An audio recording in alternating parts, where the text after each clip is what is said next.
Muy buenos días a todos los que nos acompañan tanto presencialmente como vía streaming, especialmente a todos los miembros de OLACEF y de los países que van a participar de la Auditoría Coordinada de Energías Renovables.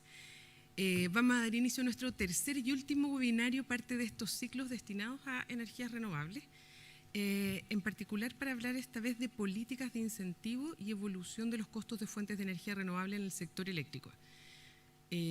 Bueno, para los que no saben, en nuestro país estamos justamente con hartos cambios en esta materia porque recién a partir de este año entró en funcionamiento una nueva figura que es la del Coordinador Eléctrico Nacional, así que va a estar bien interesante este webinario, a ver si podemos conversar un poquito con los panelistas acerca del rol que va a tener esa nueva figura en el contexto del panorama energético. Y vamos a pasar entonces a presentar a nuestros panelistas. Tenemos por un lado a Cristian Lir Álava, jefe de la Unidad de Licitaciones Eléctricas del Departamento de Regulación Económica de la Comisión Nacional de Energía, que está aquí a mi derecha. Y por el otro lado tenemos a Juan Antonio Campos Abad, profesional de la División de Prospectiva y Política Energética del Ministerio de Energía de Chile, que está aquí también a mi izquierda. Bueno, el formato del webinario, como ustedes saben, son 25 minutos aproximados por panelista y vamos a tener un bloque de preguntas al cierre para quienes nos están mirando a través de streaming, que las pueden enviar al correo de Mayra Zambrano, que me parece que está ahí bien anunciado en la página. Y para los presentes, no olviden que vamos a abrir la palabra y solo el dato técnico, no olvidar apretar el botoncito del micrófono, por favor, para quienes quieran formular sus preguntas, para que queden registradas también en el audio. Así que sin más preámbulo, doy la palabra a Cristian Lir. Muchas gracias por la invitación, muy agradecido y bueno, ya me presentaron, soy Cristian Lir, jefe de la Unidad de Licitaciones de la Comisión Nacional de Energía, y en mi presentación voy a abordar temas relativos a las distintas políticas de incentivos para la RNC, energías renovables no convencionales, y en particular temas dentro de estos incentivos asociados a las licitaciones de suministro, que de un tiempo a esta parte vienen siendo uno de los mayores mecanismos de incentivo para este tipo de tecnologías. Antes de entrar ya en temas, siempre es bueno tener una visión global de la situación de las energías renovables en Chile y en el mundo. Así como podemos ver este mapa, en este caso, del potencial de energías renovables en Latinoamérica. De los 21 países que componen Centro y Sudamérica, se estima un potencial de 11.000, esto está calculado en 2014, o sea, puede haber alguna modificación, pero ya en ese entonces se estimaba un potencial de 11.300 terawatt-hora de potencia de energía en cuanto a energía eólica solamente. Si se compara con un consumo de estos países de solamente 1.400 terawatt-hora agregado, significa que tenemos un potencial eólico de más de 8 veces el consumo total de electricidad. Y si ahora lo vemos en términos de energía solar, este potencial llega a 14 veces el consumo de toda la región. Entonces es indudable que las energías renovables van a jugar un rol preponderante en la matriz eléctrica del mundo y de la región en el futuro. En particular en Chile, el potencial también sigue la misma tendencia. Sabemos que Chile tiene los niveles de radiación solar más altos del mundo. Somos bendecidos en ese sentido en energía solar. Y aquí se ve un mapa también, que tal vez ya algunos lo hayan visto antes, donde se ve la distribución del potencial solar, concentrado más hacia el norte de Chile, y en el sur la concentración de potencial hidráulica y también de energía eólica. En total, esto suma más de 1.800.000 megawatts de energía entre eólica, solar e hidroeléctrica como potencia disponible, y además habrían alrededor de unos 2.000 megawatts adicionales de potencia geotérmica, que todavía no ha sido tampoco explotado.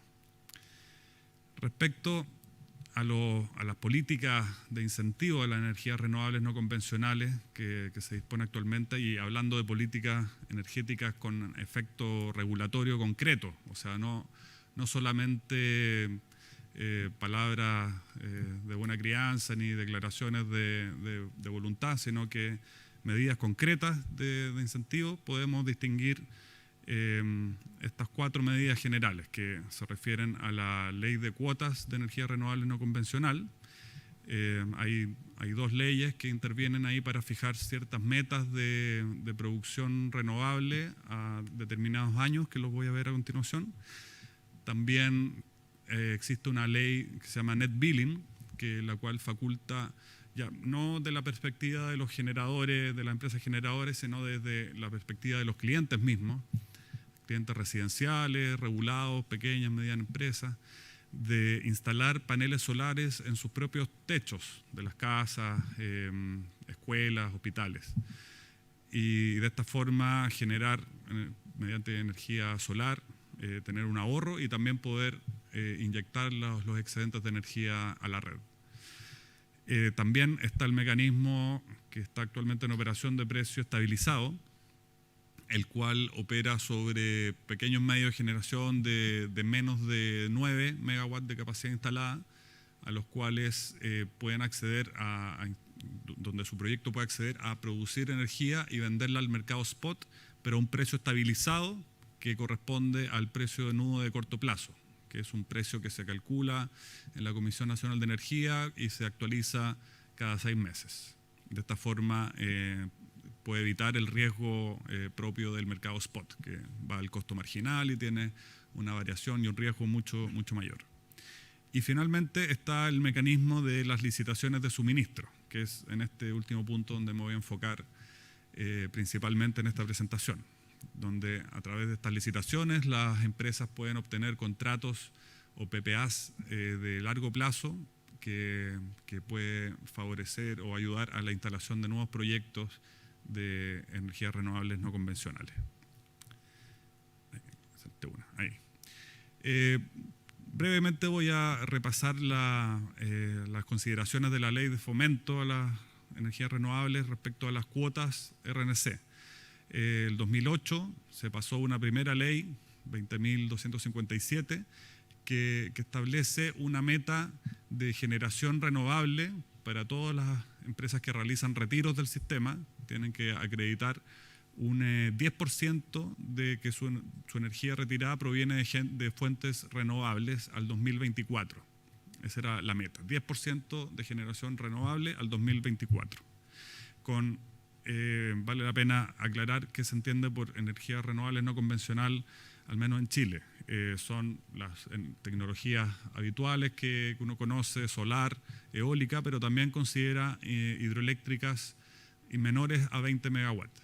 En particular en general son hidroeléctricas de pasada, las que son de 20 megawatts. También pueden considerarse como este tipo de tecnologías algunas más recientes, como la energía solar de concentración solar y geotérmica, por supuesto también califica. La obligación de la meta de esta ley de 10% al 2024 puede cumplirse tanto con medios propios como también con certificados comprados a otras compañías que dispongan de ese recurso. De esa forma se genera un mercado de transacción de certificados. Y luego el 2013 viene a promulgarse una segunda ley, 20.698, que aumenta el objetivo de la meta de generación renovable a 20% al año 2025. Esta es la ley que está vigente actualmente y que aplica a los contratos que se firmaron después de esta ley. También vale la pena mencionar una medida establecida en la Política Energética 2050. Esta política pretende fijar un lineamiento de largo plazo para un futuro energético sustentable y se conformó, me parece que a finales del año 2015, mediante un proceso participativo de todos los actores relevantes de la industria y pretende ser, como dije, una hoja de ruta de largo plazo y independiente también del gobierno de turno. Por eso vale la pena mencionarla y que fija una meta de que al menos un 70% de la generación eléctrica al 2050 deba provenir de energías renovables. Eso sí, esta meta no es vinculante como las leyes anteriores, sino que es simplemente una declaración de principios y un objetivo general, sin condiciones vinculantes. Bueno, ¿cómo se ha comportado el resultado de esta aplicación de las leyes de cuotas en la RNC? Podemos ver en este gráfico que desde el 2015 la generación de energías renovables no convencionales ha superado ampliamente el objetivo de la cuota de cada año. El 2017 pasado, la generación renovable significó más de 3 veces lo exigido por la cuota aplicable a ese año. Hay que recordar que el objetivo es 20% al 2025, pero hay una gradualidad, una progresión de cada año que va fijando una cuota aplicable a ese año. Bueno, el 2017 ya se triplicó el objetivo y si seguimos esta tendencia podemos pensar que probablemente el 20% de la ley se cumpla antes del 2025, o sea, el 2020 incluso podría estarse cumpliendo el objetivo de la cuota. Vemos ahí también la composición de las energías renovables que han contribuido al cumplimiento de la cuota. Ahora entrando en más detalle respecto a las medidas de licitaciones y cómo afectan a la instalación de energías renovables en nuestro país. Primero mencionar algunas características principales de las licitaciones de suministro eléctrico en Chile. Se pasó una ley, la ley de licitaciones, durante el año 2015, que vino a reformar el marco regulatorio aplicable al esquema de licitaciones. En primer lugar, se pasó la responsabilidad del proceso de licitación, que está a manos de las empresas distribuidoras, a la Comisión Nacional de Energía, que actúa como el órgano que debe coordinar, diseñar y dirigir el proceso, y también actúa como un agregador de demanda, junta la demanda de los clientes regulados de todas las empresas distribuidoras para realizar una sola gran licitación, normalmente cada año, que agrupe la demanda y sea así una licitación más atractiva. De esta forma, el abastecimiento de ese suministro eléctrico implica un abastecimiento a todas las empresas distribuidoras del país, desde Arica a Chiloé, que es la mayor parte del país para nuestros amigos extranjeros que no conozcan bien la geografía de Chile. Y eso significa que un proyecto eléctrico tiene la flexibilidad también de instalarse en cualquier punto del país. Entonces, también es un punto a favor de las energías renovables, donde el recurso está disperso tanto en el extremo norte como en la parte sur del país. Otro cambio importante fue que la duración del contrato se extendió de 15 a 20 años, lo cual favorece el financiamiento del contrato, del proyecto por parte de la banca y facilita así la instalación de estos nuevos proyectos. Se ampliaron también los plazos del proceso, de 3 a 5 años de antelación, desde la fecha de adjudicación de la licitación hasta la fecha de inicio de suministro que fue adjudicado. Aunque 5 años para algunas empresas puede parecer tal vez un tanto excesivo, la verdad es que considerando que al momento de la presentación de ofertas se puede presentar un proyecto totalmente en verde, sin ningún avance concreto, entonces considerando todas las etapas que vienen después de obtención de la permisología ambiental, acuerdos con las comunidades, luego el financiamiento del proyecto y la construcción en sí, la verdad que 5 años es un plazo súper prudente. Otro aspecto característico de las licitaciones de Chile es que es neutro en tecnologías, a diferencia de la mayoría de las licitaciones de otros países. En efecto, se licita un bloque de energía neutro al que puede participar todo tipo de generador y todo tipo de tecnología. Y también generadores con proyectos nuevos o proyectos preexistentes. Y una característica fundamental de las licitaciones en Chile es el diseño de los bloques bastante innovador, que esto ha sido, por lo menos yo no he visto licitaciones de otros países que tengan el diseño de bloques que tenemos en Chile, donde incluimos bloques de tipo horario e incluso trimestrales en la última licitación. Esto lo voy a ver en mayor detalle en una siguiente lámina. También mencionar la evaluación de la oferta que favorece a las energías renovables, ya que la evaluación se considera la indexación que propone el propio generador. Es decir, un generador convencional basado en un proyecto a gas natural o a carbón va a presentar su oferta y una indexación de ese precio asociado a un índice del combustible que le corresponda, un índice al Henry Hub en particular, si es que fuera un generador gas natural.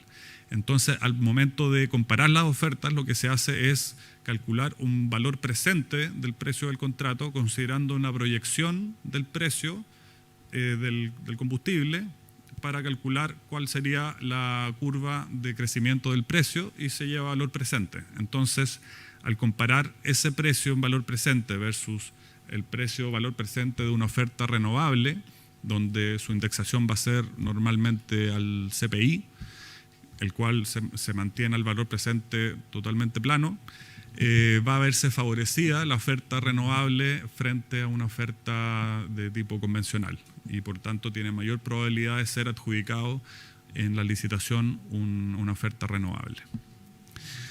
Y finalmente también se incluyen algunas condiciones de elementos que tienden a reducir el riesgo percibido por el generador en la licitación. Para mencionar algunas son la posibilidad de revisión del precio del contrato por cambios regulatorios o sectoriales. También tiene la opción de postergación del inicio de suministro o incluso del término anticipado del contrato en caso de que el proyecto renovable encuentre algún tipo de problema que lo haga infactible. Y por último también tiene la opción de cesión del contrato a un tercero. Todo lo anterior previa aprobación de la Comisión Nacional de Energía, pero son medidas reales que fomentan la flexibilidad del contrato y reducen el riesgo percibido por el generador. Aquí vemos en este gráfico también muy difundido cuál ha sido la evolución del precio obtenido en los procesos de licitaciones desde que iniciaron estos procesos del año 2006. En la curva roja se ve el precio versus la cantidad de energía adjudicada en las barras amarillas. Vemos que hasta el año 2013 estábamos llegando a niveles de precios del orden de $130 por megawatt hora, que es un precio bastante alto para los que no conocen la escala de estos precios. Pero desde el 2014 en adelante se ve como los precios comenzaron a reducirse hasta un 75%, si lo comparamos con el resultado de la última licitación realizada en noviembre del año pasado, donde obtuvimos un precio récord histórico. ¿Ahí? Ahí está. Sí, me refería a la reducción de precios que se observa en esta curva, llegando a un precio histórico de $32 obtenidos en la licitación del año pasado, que representa un 75% de baja desde los máximos obtenidos el año 2013. También podemos explicar esta reducción de precio al compararlo con la cantidad de oferentes que tuvo cada proceso, donde entre los años 2006 y 2013 teníamos realmente poca competencia, entre 1, 2, 4 competidores, y desde el 2014 empezó a incrementarse la cantidad de competidores hasta un máximo de 84 empresas oferentes que tuvimos el año 2006. Y se aprecia cómo aumenta la competencia e inmediatamente disminuye el precio. Respecto a esta última licitación del año 2017 y que probablemente tendrá algunos elementos, la mayoría de los elementos muy similares a la próxima, mencionar aquí lo que comenté antes de los bloques horarios y trimestrales.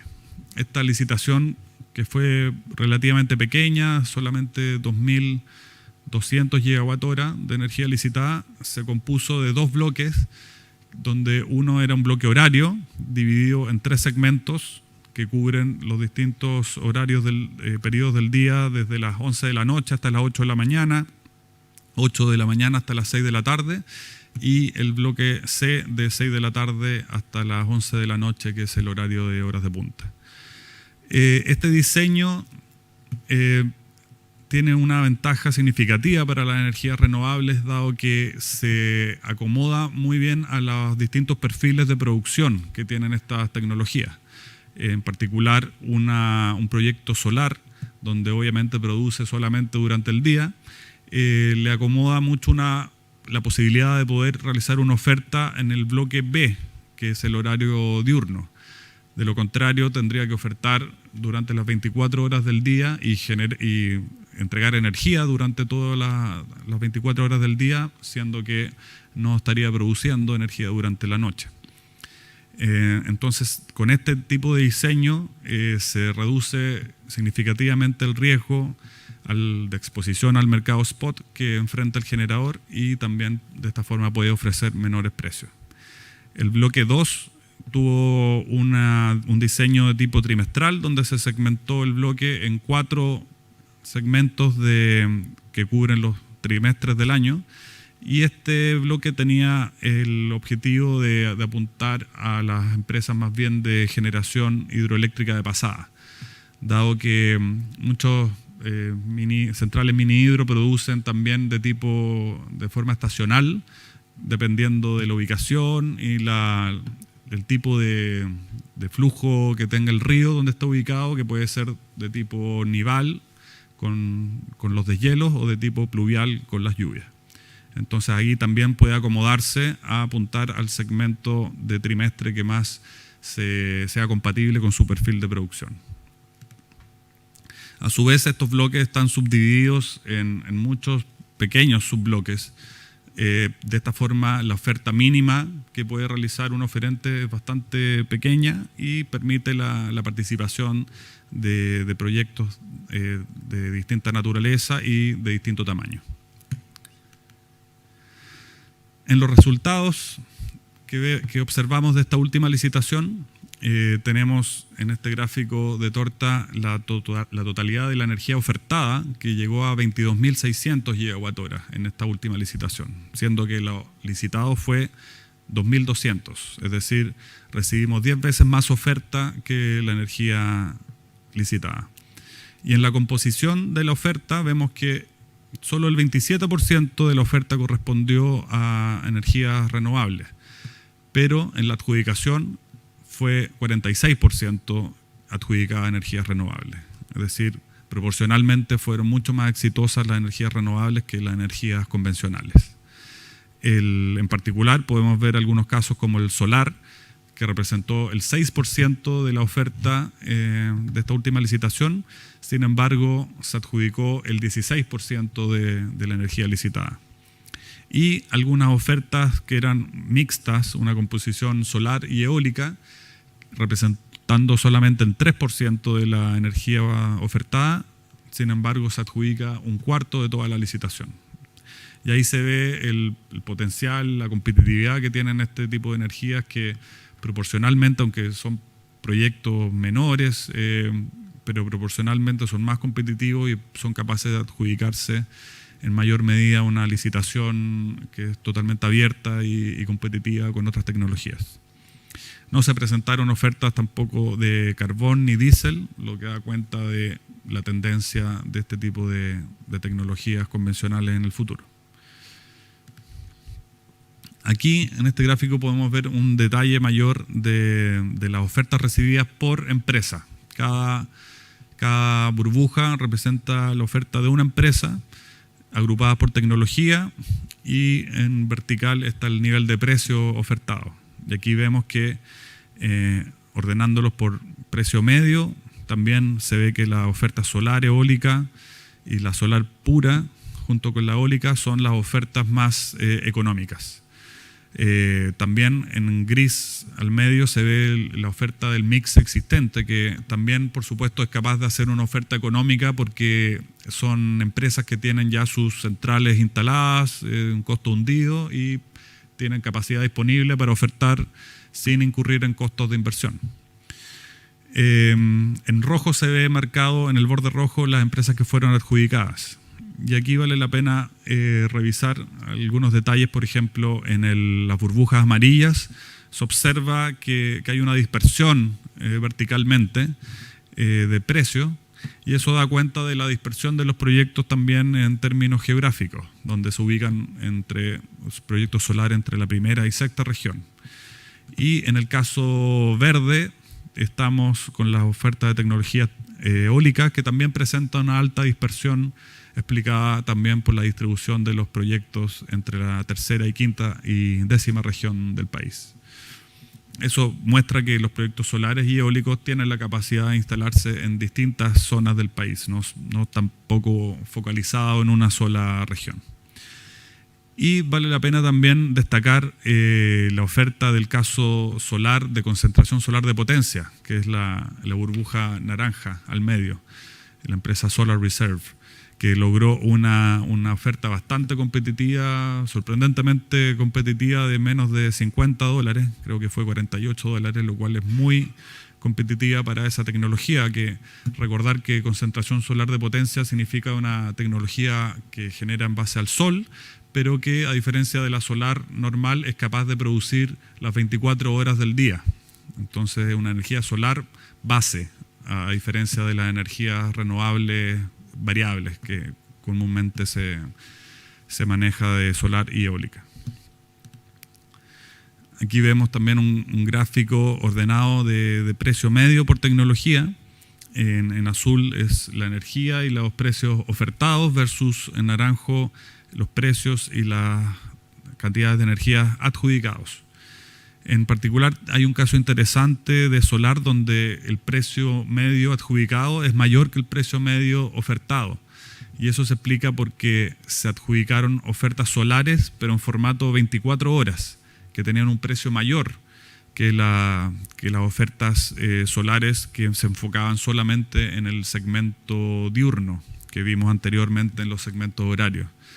Y eso es porque probablemente tienen alguna capacidad de almacenamiento, es una combinación de tecnología solar con baterías, por ejemplo. Entonces, de esa forma también puede la tecnología solar producir en las 24 horas, aunque sea un precio un poquito mayor. Y si comparamos la curva de oferta de esta última licitación con la licitación del 2016, vemos que está en la línea verde, vemos que hay una reducción del costo o del precio medio por tecnología a lo largo casi de todas las tecnologías, que da cuenta del avance tecnológico y la reducción de los costos de inversión para cada tecnología. En particular para solar y tecnología eólica sabemos que los CAPEX o costos de inversión de esa tecnología se han reducido en los últimos años en forma muy rápida, llegando a cerca de en torno a los $1.000 por kilowatt de potencia instalada para el caso eólico, e incluso menos que eso para el caso solar, lo cual son niveles de inversión muy bajos y muy competitivos. Los precios obtenidos en las licitaciones de Chile han sido cuestionados en la prensa o por algunos actores, pero si vemos la tendencia de los precios tanto en eólico y solar en comparación a resultados internacionales, vemos que Chile está muy en línea con la tendencia internacional. Ni siquiera somos los precios más bajos, aunque los precios no son directamente comparables porque tienen distintas condiciones de acuerdo a sus mercados. Sirve para darse cuenta de que esto es una tendencia internacional de reducción de precios de energías renovables, donde Chile sigue esta misma tendencia y se puede decir que estamos en rango de valores totalmente razonables, tanto en solar como eólico. Incluso nombrar en el caso solar hay un caso de una oferta en Arabia Saudita de $17,9 por megawatt hora, que es un precio inimaginable casi hace unos pocos años atrás. Y Chile está por sobre eso, entonces se puede decir que son precios sustentables. ¿En qué se han traducido todas estas medidas y todos estos efectos y adjudicaciones? la cantidad de potencia en construcción que se ha visto en los últimos años. Aquí se ve el gráfico de energía, o sea, potencia en construcción convencional versus renovable, cómo ha ido aumentando proporcionalmente las obras en construcción renovable, en particular desde el 2016 en adelante ya pasa a ser el 50% o más de la cantidad de proyectos en construcción representados por la energía renovable. Y esta tendencia se espera que siga cumpliéndose en el futuro. La matriz energética de Chile está sin duda migrando hacia una matriz renovable. Y para cerrar mi presentación, siempre es bueno aprovechar de difundir el próximo proceso de licitación y contarles en qué estamos. Preliminarmente había un informe que indicaba que se necesitaba una serie de licitaciones durante el 2018, 2019 y 2020 para un inicio de suministro del año 2024, 25, 26 respectivamente, con esos montos de energía, pero ha habido un cambio en la demanda que estamos observando de los clientes regulados, producto de traspasos de clientes regulados a régimen de clientes libres. Entonces, la demanda de clientes regulados se ha reducido significativamente al punto que la licitación del 2018 ya no fue necesaria y para el 2025 sí se mantiene una demanda por lo menos de unos 5.400 gigawatts que estamos en proceso de revisión y elaboración de las próximas bases de suministro para una adjudicación durante el año 2019. Para terminar, algunas conclusiones. En primer lugar, repetir que las licitaciones dan la oportunidad de obtener contratos de suministro a largo plazo que permiten la materialización de nuevos proyectos y en particular fomentan la incorporación de energías renovables al sistema. También se facilitar la competencia ha permitido esta incorporación de energías renovables sin necesidad de subsidios directos. Eso es importante aclarar que en Chile no hay subsidios directos a energías renovables más allá de estos incentivos que se aplican mediante las medidas que he mencionado. Y finalmente decir que estos cambios regulatorios que hemos incorporado incorporan elementos que ayudan a reducir el riesgo percibido por los generadores y mejoran las condiciones de inversión para instalar nuevos proyectos en nuestro país. Eso es cuanto tengo para informar, así que muchas gracias. Muchas gracias, Cristian. Les recuerdo que igual vamos a tener el bloque de preguntas al final, así que todavía tienen tiempo para seguirlas mandando al correo de Mayra Zambrano, como habíamos comentado, y los asistentes pueden anotarlas y guardarlas para el final. Damos la palabra entonces ahora a nuestro siguiente panelista, Juan Antonio Campos Abad.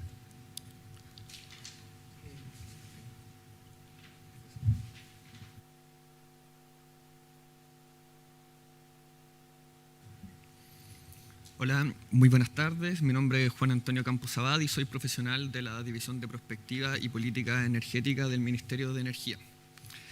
Los temas que voy a tratar primero son unos antecedentes de cuáles son las principales políticas de incentivo a la energía renovable en el mundo, un contexto también de cómo es la composición y la evolución de la matriz energética chilena, para continuar con cuáles han sido las políticas de estímulo para promover la energía renovable en Chile, tanto acciones regulatorias como también acciones que no han sido regulatorias. Y para terminar, también acerca de los costos de la energía renovable, un panorama mundial, cuáles son los costos en Chile y cuáles son las proyecciones de costos que nosotros tenemos para esto. Comentar que no hubo una coordinación entre las presentaciones, por lo tanto hay temas que se van a transponer y por consiguiente, obviamente, los temas de licitaciones, como ya tuvimos a Cristian, los voy a dejar pasar para enfocarme en los temas que no fueron presentados anteriormente. Bueno, en relación a las políticas de fomento a las energías renovables más comunes, primero señalar que estas políticas de estímulo o de fomento parten a fines del siglo pasado bajo la siguiente premisa. Se creía que las energías renovables nunca iban a ser competitivas con las energías convencionales o térmicas, dado que las energías térmicas no estaban considerando las externalidades negativas que éstas traen. Por lo tanto, siempre las energías convencionales iban a estar por sobre las renovables, y por esto es que nacen estos instrumentos, cosa de subsidiar o fomentar las energías renovables en compensación a la internalización de los efectos negativos de las energías convencionales que no se estaban considerando. Bueno, uno de los principales instrumentos de fomento a la energía renovable son las tarifas especiales o los feed-in tariff, como se conocen. Estas tarifas especiales pueden ser con o sin restricción en la cantidad. Con las tarifas especiales se garantiza una conexión y acceso a la red eléctrica, y también estas tarifas especiales pueden ser fijas por megawatt hora o también pueden ser una prima por sobre los megawatt hora. Obviamente la tarifa fija tiene más riesgo para el generador que la prima. Ya. Algunos casos internacionales, como por ejemplo en Dinamarca, partieron los feed-in tariff en los años 90, posterior a la crisis del petróleo en la década del 80, y partió con un feed-in tariff eólico, en donde en el año 93, como para que tengan orden de magnitud, existían 50 megawatts eólicos instalados en Dinamarca, y a los 10 años ya esto llegó a los 3.000 megawatts. Posteriormente en Dinamarca pasaron a un sistema por cuotas. En el caso de Alemania, los feed-in tariff fueron inspirados más por una razón medioambiental y también por un plan antinuclear que ellos estaban desarrollando, y el feed-in tariff más conocido es el feed-in tariff solar que ellos tenían, que comenzó en los años 90 con un 80% de sobrepago de la tarifa solar. En el caso de las cuotas, el sistema por cuota es como el que implementó Chile, y este es un porcentaje que se le obliga al generador que sea energía renovable, y también con una multa en caso del incumplimiento. Y también esto genera un complemento con un mercado de certificados transables. Una de las críticas que se le hace a este sistema es que cuando se pone una cuota renovable, siempre se va a desarrollar la tecnología que es más barata. Entonces, una de las medidas que se han hecho para solucionar esto es establecer subcuotas, ya que la cuota no sea por energía renovable, sino que exigir una cuota solar, una cuota eólica, geotermia o de la que sea. Y la última política de incentivos son las subastas, que son las licitaciones, y ampliamente son conocidas dos, que son las alternativas y las de reserva. Las alternativas es cuando se hace una subasta para las energías renovables, y la de reserva es cuando es una subasta en específico por una tecnología, más similar a lo de las cuotas. En el caso de Chile, cabe recordar que en realidad Chile tiene una tradición renovable. Si ven hasta la década de los 90, más del 70% de la energía generada y la capacidad instalada chilena era por energía renovable, principalmente energía hidroeléctrica. Y en los años 90, a fines de los años 90, tanto por años secos, también porque empieza a llegar el gas argentino, esto se da vuelta. Actualmente, Chile tiene cerca de más del 50% de la matriz es térmica.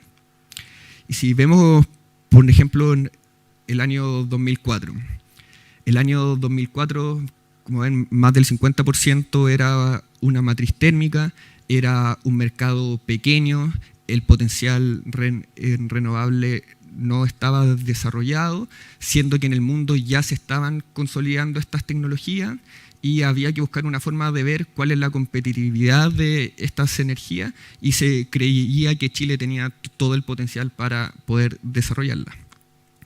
Este es el gráfico de cómo ha evolucionado la matriz energética chilena y se ve el desarrollo solar y eólico después del año 2010.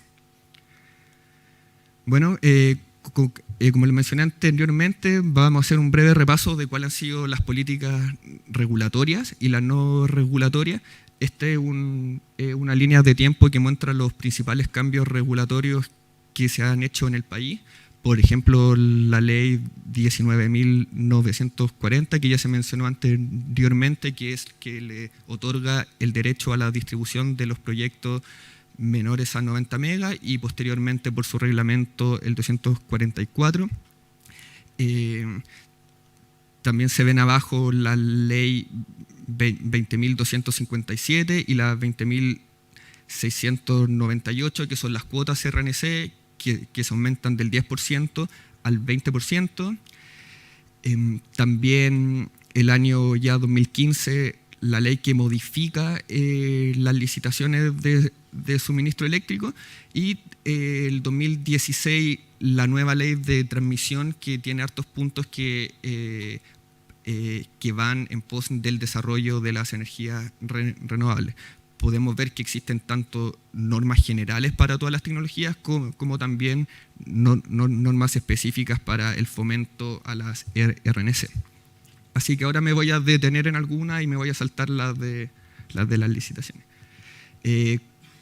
Con respecto al cumplimiento de las cuotas RNC, podemos ver que el 2017 se cumplió por sobre un 300%. Y algo que mencionar es que esta cuota es solo para los generadores que tienen una capacidad de más de 200 megas. Es decir, son ya generadores un poco más grandes que tienen que cumplir con estas cuotas. Es decir, un generador con un proyecto pequeño térmico no tiene que cumplir con una cuota renovable. Bueno, esto es lo que les mencioné anteriormente, lo de la licitación eléctrica. Y acá sí se preguntan como, ¿por qué baja tanto la competencia entre el 2016 y el 2017? Claramente es porque era una licitación mucho más pequeña. El año 2016 fue una licitación muy grande, por lo tanto trajo mucho más oferta. Y ahora les voy a hablar de algunas políticas o acciones no regulatorias que está llevando el Ministerio, que también van en pos de fomentar estas energías renovables y energías renovables no convencionales.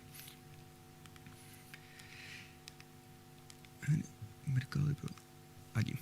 Primero les voy a hablar del programa de techos solares públicos. Yo creo que han escuchado de él. El proyecto número 100 fue en el Palacio de la Moneda, y este proyecto tiene una finalidad muy importante. Muchos podrán creer que esto es un poco de asistencialismo, de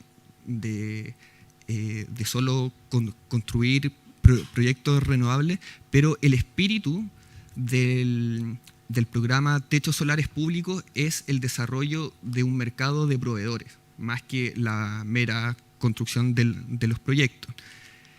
Estos son algunos de los proyectos de techos solares públicos que están ordenados por orden cronológico, y se pueden ver dos cosas. En primer lugar, que ha habido una disminución en la evolución del precio de las licitaciones, y también que a medida que el proyecto es más grande, el precio es más barato. Es decir, existe una economía de escala en estos proyectos.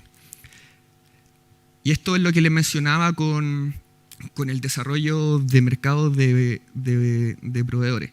Por ejemplo, podemos ver la dispersión de las ofertas que llegaron en la primera licitación. Por ejemplo, hay una oferta a $4, hay una cerca de 3, hay una entre 1 y 2, Después en la segunda licitación vemos que hay tanto de 1,5 y por sobre 2, y esto demuestra que en realidad era un mercado que no estaba tan desarrollado, que no era un mercado contestable y que faltaba competitividad. En las licitaciones posteriores podemos ver que todas las ofertas están mucho más cercanas, y esto es producto de que ya Chile es un mercado más fuerte, que es más competitivo, etc. Otra de las políticas o incentivos no regulatorios fue la generación de información acerca de energía renovable. Acá hay un libro del Ministerio de Energía que es el famoso libro morado, en donde se calculan cuáles son los potenciales para las energías renovables. Y también otras medidas como el explorador solar, que te permite ver en cualquier punto del país cuál es la radiación, y con esto calcular cuál es la potencial generación que podría generar tu proyecto. También un explorador eólico y información general sobre el net billing. También hubo un refuerzo institucional, que es la cooperación con otras instituciones que interactúan con el desarrollo de proyectos o con el Ministerio de Energía, y más que nada vienen con la permisología. Acá interactúan tanto la DGA, el Consejo de Monumentos Nacionales, el SEIA con el Servicio de Impacto Ambiental, y también el Ministerio de Bienes Nacionales, que tiene un programa con el Ministerio de Energía para el uso de terrenos fiscales para el desarrollo de las energías renovables no convencionales. Esta cooperación parte en el año 2008, y podemos ver que el 51% de los proyectos de energía solar y eólica del país están siendo desarrollados en terrenos fiscales. El 75% han sido solares y el 24% han sido eólicos. En relación a las políticas de incentivo que tienen vínculo con la innovación, existe el programa de energía solar, que tiene 3 lineamientos.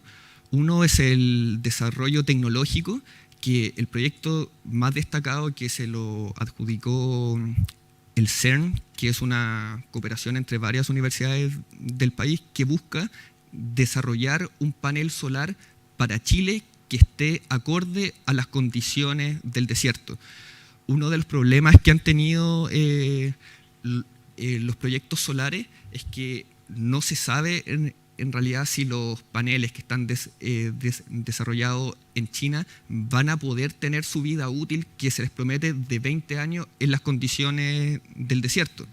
Ya sea por problemas de la radiación, de las sales, de la altura. Entonces algo que busca este programa es desarrollar un panel solar en Chile que esté acorde a las condiciones climatológicas del país. También un desarrollo industrial y un fortalecimiento de la infraestructura, que acá un proyecto muy destacado es que es acerca de la medición meteorológica, que tanto el explorador solar como el explorador eólico son modelos, es decir, como no es un instrumento que está midiendo cuál es la radiación en el país. Existen estos instrumentos en Chile, pero actualmente hay que calibrarlo en Suiza, como que no existen las competencias técnicas en Chile para calibrar estos instrumentos, y se están desarrollando ese tipo de iniciativas. Y ahora finalmente vamos a los costos de inversión. Este es el informe de costos de inversión de las tecnologías de generación. Este es un informe de la Comisión Nacional de Energía del año 2018 y muestra cuál es el costo referencial de cada tecnología. La verdad es que el costo de inversión no nos permite hacer una real comparación acerca de la competitividad de las distintas tecnologías, porque este es el costo de la construcción. Pero podemos ver que hay algunas centrales que van a funcionar el 80% del tiempo, hay otras centrales que van a funcionar el 30 o 35% del tiempo, como el caso de la energía solar. Entonces lo que tenemos que ver para hacer una comparación es cuál es el costo nivelado de cada tecnología, o vale decir, cuál es el costo que yo necesito vender mi energía para que mi proyecto sea rentable. Y esto es lo que se conoce como LCOE. Estos son los costos nivelados para Chile de Bloomberg. Estos costos consideran el costo de inversión, el factor de planta o el tiempo de operación de la central, los costos de operación y mantenimiento, el apalancamiento de la inversión, los costos de la deuda, el costo del patrimonio, etc. Vemos, por ejemplo, que los costos nivelados de la energía eólica van entre 53 y 38 dólares, el de la solar de 71 a 39 o 61 y 32 en el caso de la solar fotovoltaica fija. Después viene las centrales a gas, que van entre 91 y 65, la cogeneración, que es la biomasa, de 133 a 162, y el carbón de 76 a 63 dólares por megawatt hora. Este es un gráfico que muestra cómo ha sido la evolución de los costos de inversión, tanto de la energía solar como de la energía eólica, y vemos que en el caso de la energía solar ha habido una gran disminución en los últimos 8 años, pasando de 3,2 millones de dólares por megawatt hora a 0,9 dólares. Esto ha sido principalmente por una reducción en los módulos, vale decir, el panel mismo. Todavía, como que no se ve, por ejemplo, en el caso del EPC, que es la conexión a la red, los costos no han cambiado tanto, ha habido un poco de reducción en el inversor, y en el caso de la energía eólica de la turbina, estos costos se han reducido casi a la mitad. Hubo un pic de 1,94 dólares el año 2009 y ya en el año 2018 estamos cerca de 1. En relación a la expectativa, en el caso de la energía eólica, se dice que ya está llegando a su mínimo costo. Sin embargo, las mejoras vienen dadas por eficiencia. Es decir, ya la turbina ya no va a bajar más de precio, pero cada vez va a ser más eficiente. Es decir, que ya no va a generar el 33% del tiempo, sino que hay eficiencias que ya aumentan por sobre el 40%. Y eso se debe también a que las turbinas están siendo más altas, están llegando a más altura. Aquí. Este es un gráfico muy similar al que mostró Cristian acerca de las licitaciones en el mundo. Vemos la de México a 2,8 y en Turquía una a 11,5. Este es un gráfico de Bloomberg, así que yo creo que es lo de Turquía nomás. Pero hay que leer este gráfico con mucho cuidado, porque, por ejemplo, en el caso chileno, que hubo una oferta de SolarPack a 29,1, y si vemos atrás cuál es el costo nivelado de la energía solar, vemos que va entre 32 y 61 para el año 2018, pero este gráfico no muestra cuándo van a entrar estas centrales, como en el caso de las licitaciones chilenas. Esta oferta, que fue el 2016 por 29 dólares, va a ser un proyecto que tiene que entrar en operación el año 2021. Entonces tiene 5 años para la construcción y normalmente las centrales solares se construyen en un año.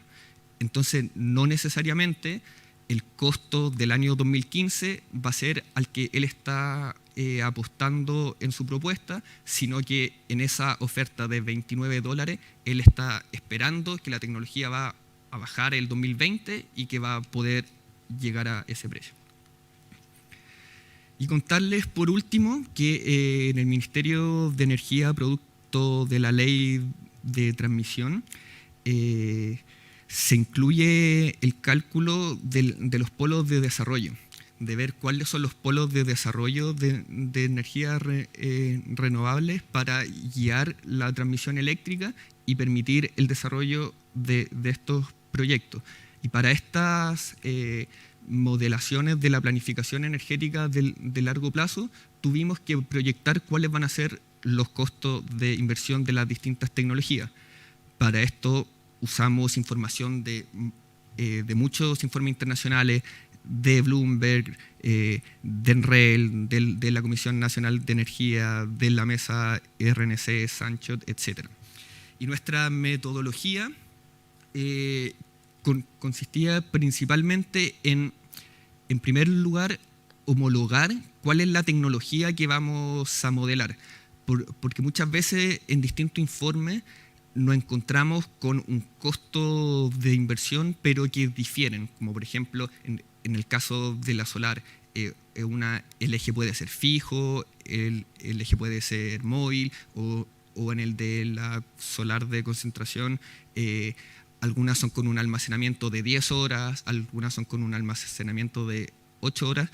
Así que el primer paso fue homologar cuál va a ser la tecnología que vamos a modelar y, en simples palabras, lo que hicimos fue hacer una envolvente superior, vale decir el escenario más pesimista de la reducción de costos, una envolvente inferior y finalmente una trayectoria intermedia con la condición que nunca choque con ninguna de las dos tecnologías. Esta fue nuestra proyección para el caso de solar fotovoltaico, que hay expectativas que el 2047 lleguen a los $400. El eólico, que es mucho más pesimista que el solar y que el caso optimista es que llegue a los $600. Y acá tenemos el de solar CSP, que actualmente está en los $9.000 y se espera que estos costos lleguen cerca de los $3.000. Para finalizar, quisiera dar las gracias a la organización de la Contraloría y principalmente por dos razones. En primer lugar, porque estoy muy agradecido que compartamos con otras instituciones. Muchas veces el sector energía es muy endogámico y siempre somos los mismos que presentan a las mismas personas y nos damos vuelta. Entonces, que poder venir a la Contraloría, ya que ustedes también trabajan con estos temas, es muy valorable para nosotros. Y en segundo lugar, que me hayan invitado directamente a mí, porque en realidad yo estoy... normalmente yo soy quien hago las presentaciones y no quien las presenta. Así que, muchas gracias.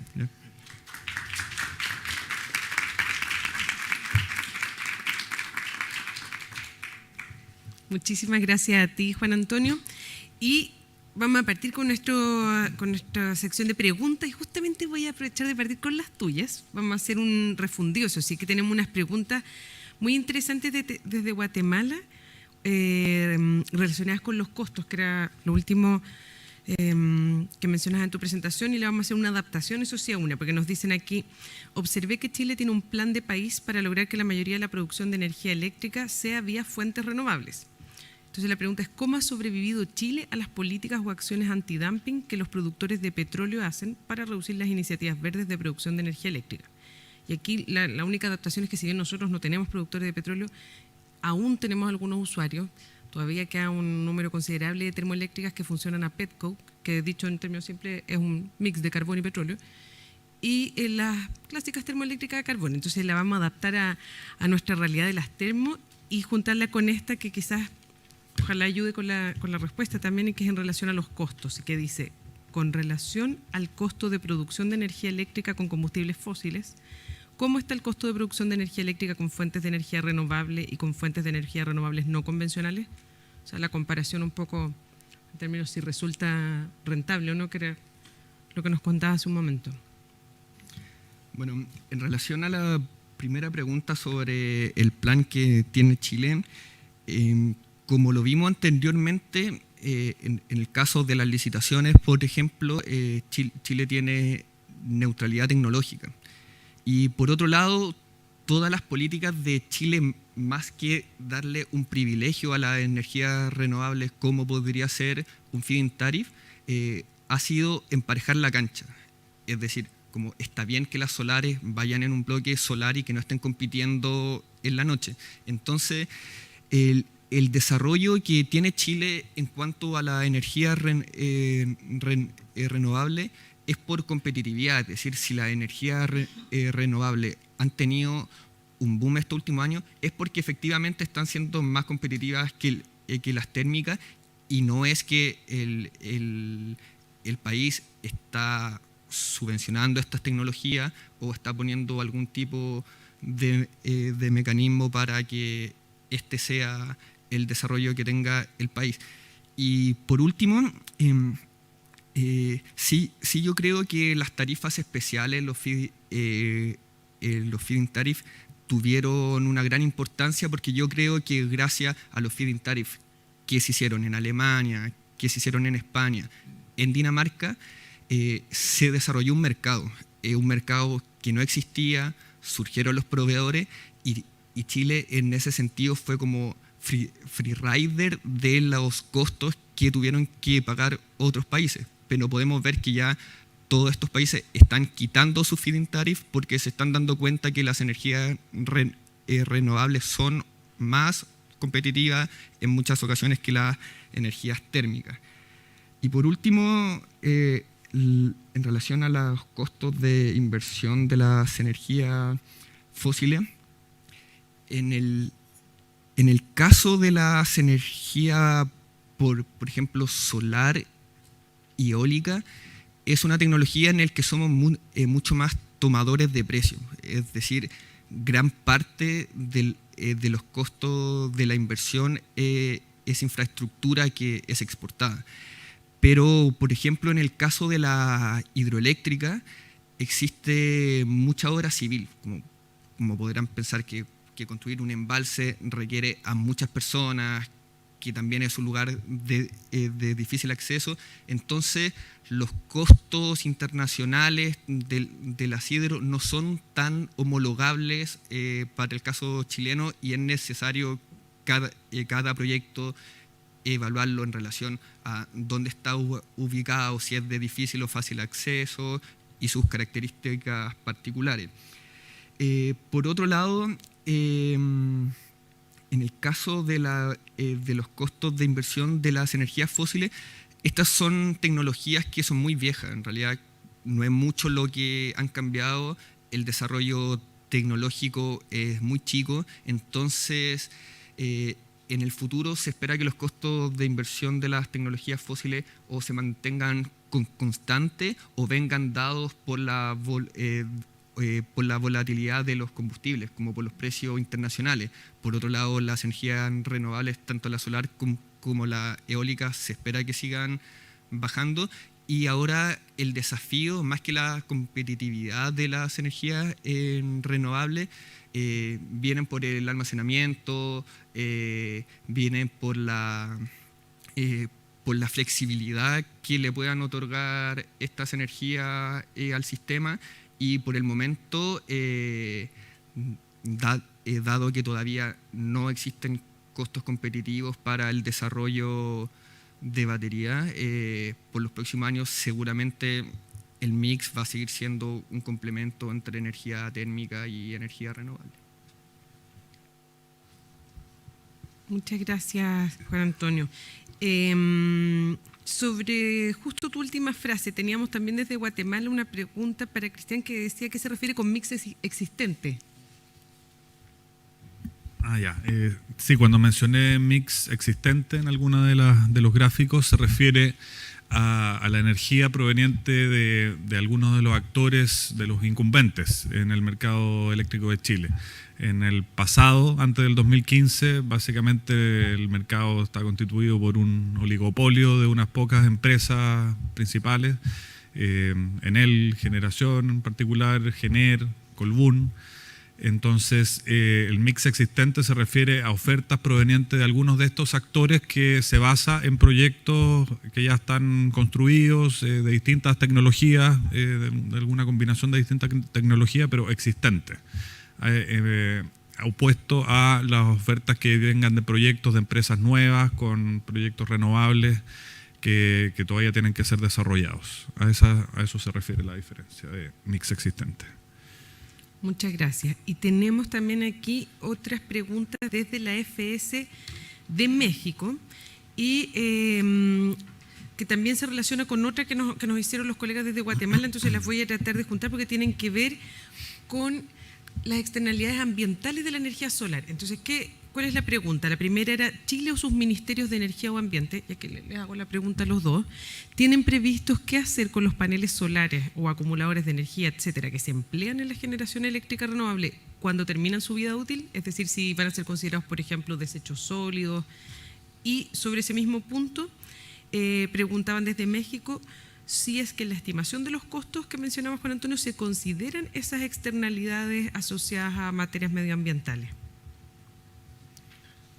Sí, dale. En primer lugar, sobre las externalidades ambientales de los paneles solares cuando ya entran en desuso, lo primero es que no existe ninguna central solar en Chile que ya haya cumplido su vida útil, por lo tanto no existe evidencia empírica sobre cuál va a ser la verdadera externalidad de estos paneles.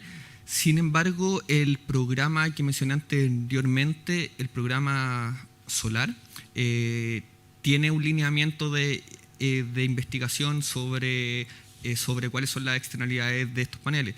También existen otras tecnologías renovables que también tienen otras externalidades, es decir, ninguna tecnología no va a tener externalidades, como se habla que en la energía eólica son muchos los pájaros que mueren por las turbinas, y claramente eso no está externalizado en los costos. Y los costos que mencioné no consideran ningún tipo de externalidades.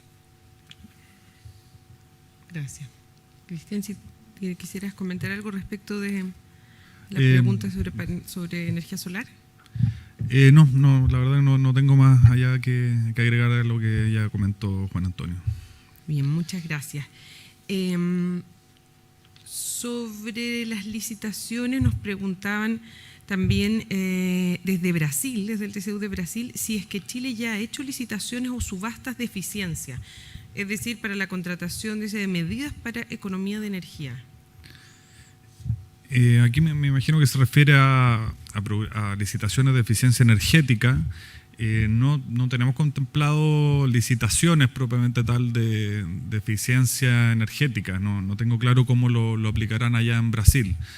Sí, el Ministerio de Energía tiene un programa de eficiencia energética, pero que entiendo que no es vinculante, no redunda en una licitación o en algo por el estilo. Entonces, las licitaciones que tenemos consideradas en Chile son de suministro eléctrico. Próximamente, cuando se implemente un mercado de servicios complementarios mediante un reglamento que de hecho entiendo está en esta Contraloría, va a haber un mercado de subastas también de algunos servicios complementarios, y eso también va a ayudar a la flexibilidad del sistema y su mayor eficiencia. Pero licitación propiamente tal de eficiencia energética, en mi conocimiento, no se ha implementado. No sé si tú, Juan Antonio, tienes alguna información de eso. No, en realidad licitaciones de eficiencia energética no. Sin embargo, hace pocos días, creo que fue hace 2 semanas, se presentó la ley de eficiencia energética, en el cual son responsabilidades para las grandes empresas que tienen que cumplir con ciertas eficiencias. Pero a nivel de licitación de suministro, no. Lo que sí, también he escuchado como de futuras licitaciones, por ejemplo, de servicios complementarios, que se ha pensado que también se pueda competir por atributos, como quizás un atributo podría ser eficiencia energética. Bueno, muchas gracias. Y para cerrar, quisiera hacerles una última pregunta, porque ambos mencionaron la instalación de iniciativas locales, por ejemplo, como el de los techos solares públicos, ¿no es cierto?, o los paneles solares por casa. En ese sentido, quisiera preguntarles si ven alguna posibilidad de interconexión regional en Sudamérica, pensando además en la instancia en la que estamos. Sí, en interconexión, bueno, primero mencionar la interconexión local, que estamos recién avanzando en ese sentido, donde hasta el año pasado contábamos con 2 sistemas interconectados separados, el SIC y el SINC, y el año pasado se logró concretar la interconexión de estos sistemas y tener un solo sistema de red de transmisión nacional. Pero en cuanto a conexión internacional, ya existe una interconexión entre Chile y Argentina, pequeñita, y de hecho entiendo que este año Chile comenzó a exportar energía mediante esta línea. También hay una interconexión a nivel de gasoductos, donde Chile también está exportando gas a Argentina recientemente. Y respecto con Perú, no hay interconexión eléctrica, pero sí hay acuerdos donde creo que en el gobierno anterior hubo un acuerdo de la presidenta Bachelet con el presidente de Perú para acordar un programa de avance respecto al tema de interconexión regional entre Chile y Perú, Arica y Tacna, si bien recuerdo. Pero eso está todavía en avance, en proceso, y habrá que esperar, creo que algún tiempo todavía para tener una interconexión regional real, robusta, porque eso de todas maneras hay que recalcar que es súper necesario, súper beneficioso para toda la región, dado que se pueden aprovechar un montón de sinergias, los excedentes de un país pueden servir mucho para los suministros que en distintos tiempos pueda necesitar el otro país. Se actúa como alguna especie de sistema de almacenamiento regional, y eso también va a aportar a una reducción de los costos y de los precios percibidos por los clientes en el futuro. Así que es uno de los puntos importantes a seguir desarrollando en la región. Muchas gracias. Y por último vamos a dar la palabra a nuestros asistentes, si es que hay alguna pregunta en el público. Por favor, recuerden activar el micrófono. Hola, gracias por la presentación a los 2 panelistas. Y yo creo que retomar uno de los temas iniciales que citó Francisca al principio respecto al coordinador eléctrico nacional. Si podrían comentar cuáles son sus competencias respecto a la incorporación de energías renovables no convencionales, si es que tiene tareas en esa materia específicamente.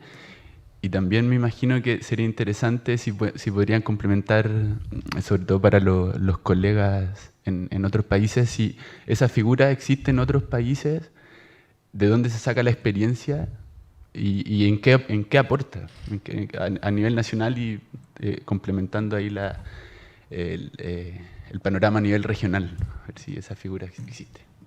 Sí, bueno, para aclarar, el coordinador eléctrico nacional es el antiguo CEDEC en Chile, el Centro de Despacho Económico de Carga. Es la entidad que tiene como objetivo coordinar toda la generación que se produce en el país en cada instante. Es el que encarga la central. Ya ahora tú tienes que despachar, tú tienes que cortar tu generación, de modo de ajustar la curva de oferta de demanda a la oferta. Todos los países tienen que tener un coordinador. Ahora el origen de este coordinador puede variar. En el caso de Chile es una institución independiente, privado.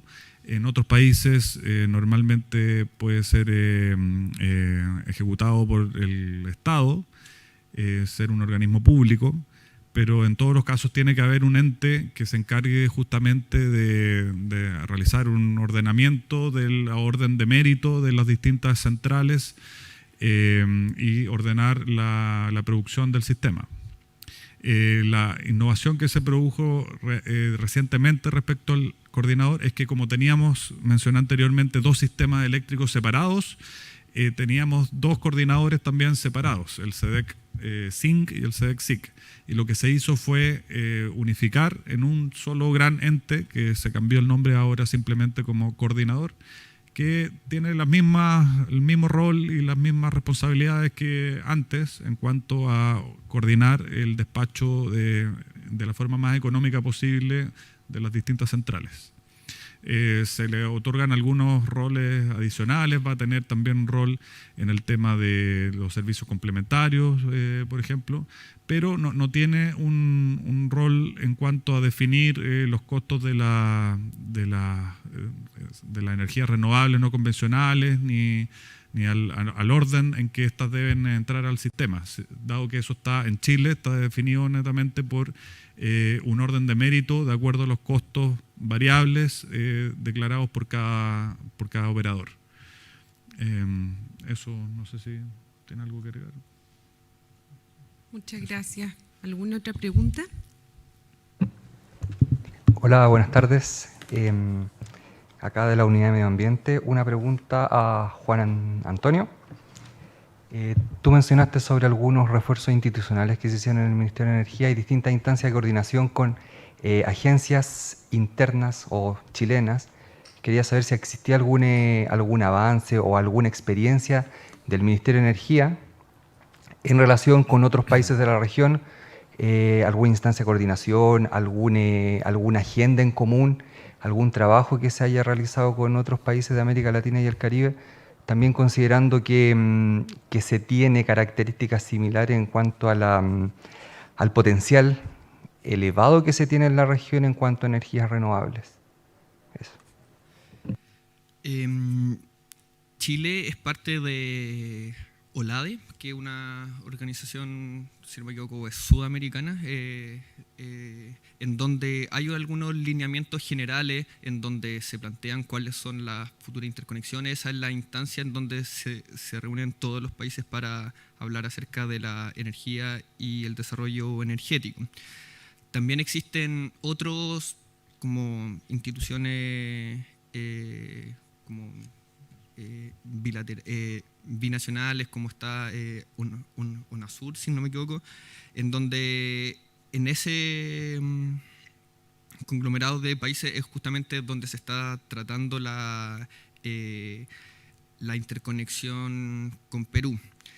A nivel ya más internacional, más global, Chile no pertenece a la Agencia Internacional de Energía, básicamente porque la Agencia Internacional de Energía, para ser miembro, lo primero es que hay que ser de la OCDE, donde estamos bien, pero también hay que tener una reserva de 90 días de petróleo. Chile no cuenta con esa reserva, por lo tanto Chile no puede ingresar a la Agencia Internacional de Energía. Sin embargo, Chile también siempre es invitado como un actor que siempre está, pero que no es parte de la agencia.